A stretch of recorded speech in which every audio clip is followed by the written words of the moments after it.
اچھا میں I'll be very frank here خلیل الرحمان قمر صاحب, ایک چیز if you allow me, میں جاننا یہ جو ایک وہ ٹیلی ویژن ٹاک شو تھا جس میں آپ آئے اور یہ پھر لڑائی بنی اور پھر وہ وائرل ہوئی, آپ کو لگا کہ کہیں آپ اس کو امپورٹنٹ بناتے ہیں آج بھی. اس دن میں یہ ہوا ہے بد نصیب جھگڑا ہوا جو میں کبھی نہیں چاہتا تھا. تو جب میں چینل سے نیچے اترا تو مجھے لگا نہ میں بینکنگ کے لیے دنیا میں آیا تھا, نہ میں لکھنے کے لیے آیا تھا, میں اصل میں تو اس کام کے لیے آیا تھا.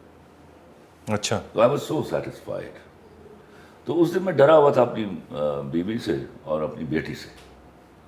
ان کو normally I am very answerable to them.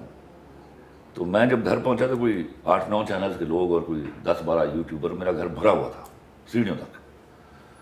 تو میں نے شیشے کے کراس دیکھا تو دونوں نے گھور کے دیکھا میری طرف, اور میں سبق رفتاری سے اوپر چڑھ گیا اور جا کے میں نے کہا جو پہلے آئے چلو جو لائٹ کراؤ. وہ لائٹ ہو رہی تھی تو میری بیوی آ کے کھڑی ہو گئی اور میں اس کو اشاروں میں بتا رہا ہوں کہ دیکھو اتنے لوگ کھڑے ہیں, ان سب کے سامنے بےعزتی نہ کرنا. بٹ اس دن اس نے مجھے انسلٹ نہیں کیا, اس نے مجھے کمپلیمنٹ کیا.